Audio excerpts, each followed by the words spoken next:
Now, I will say this. I think, and we've seen this before with teams, and I don't think we put enough stock in this reality with the Eagles. And I'm going to say what really to me seemed very glaring last night. And again, it's a salary cap thing. They are really imbalanced with some incredible players, maybe not playing their best, but incredible players paid a ton of money, and then a bunch of guys not paid much money at all. And so what you get is a scenario like last night, which I don't ever remember seeing in my whole life. Now, maybe I did and didn't know it, but there was only 3 players on offense who they chose to throw the ball to last night. And obviously, they're the 3 guys. I've never seen that. Yeah, there's the 3 guys you would think it would be. A.J. Brown, Devontae Smith, and Dallas Goedert. Obviously, the 3 best options in the passing game. But there's also an underlying problem there. You get my point? I mean, yeah, it means means the opposing defense is like, yeah, Julio Jones, I mean, not that good, and he's not. And God bless the guy, incredible career, Pro Football Hall of Famer, just don't have much going on anymore. The backup tight ends obviously did very little when they were filling in for Goddard. You know, the running backs, the nature of the Eagles' offense, they just don't throw to the running backs much. A lot of what they do is ride into side mesh point. So it's not like it's a classic West Coast offense where you're going to feature, hey, let's get the ball to the running back 50 to 70 times. This isn't Ricky Wooders or Roger Craig or, you know, pick your running back to, you know, LaShawn McCoy. You get 60, 70, 80 catches in a year. You can't do that with these guys. They're not in position for that. They're not in position. And by the way, I don't know what's up with this. They obviously don't trust DeAndre Swift for whatever reason in the 2-minute drill. Because Kenny Gainwell has been designated as the 2-minute back. But, I mean, what's up with that? Because they're trying to preserve DeAndre Swift, and they feel like that's the logical place to peel some of those reps off. Maybe not. Because Kenny Gainwell understands the plays. He understands the protection. It might be some of that. Yeah. I mean, what if it's 2 minutes left in the whole season? So you're telling me it's Kenny Gainwell instead of Swift? Probably going to be the 2-minute guy. Well, I think that's a mistake. Unless they know something about Swift we don't know. It's how they practice it. They've got certain plays for certain players. But don't be dumb. If player A is better than player B, play player A. I wish it were that simple. Well, my point is maybe it's not that simple. Maybe there's something about Swift and picking up with a. I have no idea. Does he not pick it up fast, the tempo, like when it's 2 minutes to go? I don't know. I just know we never run 2-minute offense. Well, there's that also. Yeah, we never throw like it's do or die time. I can't remember. No, hold on. Maybe one time this year we drove to a field goal prior to the 2-minute. Is that on Hurts, John? Do you think that's their belief in Hurts? See, here's the thing. I don't know. There are but elements. It has been a problem, of course. and it is a real issue. And now, if we need to score because the other team we're playing in the playoffs is getting the ball for the second half kickoff, like, do we really think that we can go score a touchdown at whenever we want? Like, just flip a switch? What Mahomes did 2 years ago in the playoffs against the Bills, getting 2 completions he had 13 seconds. I guess he probably did it in 12 or 11. They get down, they kick that field goal to tie and go in overtime. Do they feel Hurts doesn't have that in his bag? I mean, that's a particularly high-level one. But do they feel like, does he not process fast enough for them to feel confident 2-minute drill? I don't know. I just know they don't want to go pedal to the metal there. They don't want to play Swift when you have those type of moments. They don't have hot reads built in, so if there's blitzes, the quarterback and wide receivers can be on the same page for easy completions for what should be 6 to 8 yards, 9 yards, 10 yards. Might not get you a touchdown, but certainly can move the chains. And by the way, put a threat just get the ball into in the defense hands of the receiver. Correct. To say, hey, defense.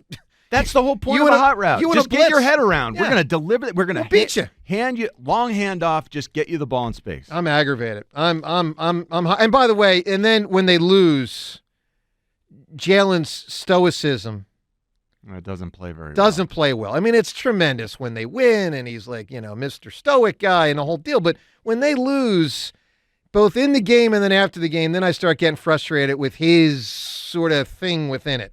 Let's listen to Jalen after the game. Let's listen to Jalen post-game here. Kind of a big picture on the situation. It's something we're going through, not something we're stuck in.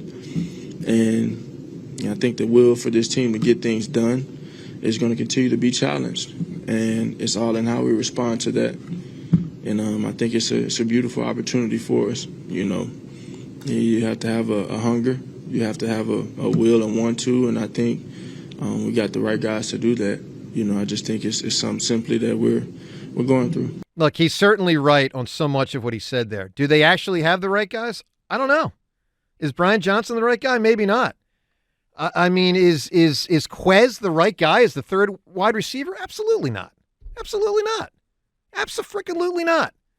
Well, you see Zacchaeus getting a lot It's more Zacchaeus and Julio. I mean, it's just the whole – I mean, it's hard to fall off a cliff that dramatically with a third receiver, except when you pay a first receiver $25 million, and there ain't going to be a lot of bread to go around for other players.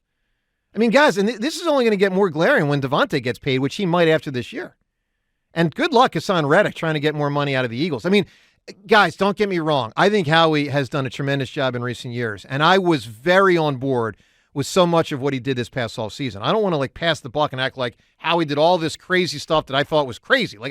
I thought a lot of it made a lot of sense. But what I know is, and what I knew was that there was some playing with fire when you start creating imbalances with all these guys that make all this tons of money and then all these guys that make not much money. Because when you have all the guys that make not much money, it's like, well, how good are they? And they are in a position, whether it's the safeties, the linebackers, the third wide receiver, the third cornerback. I mean, they got a lot of guys that are just like a bunch of ham and eggers out there.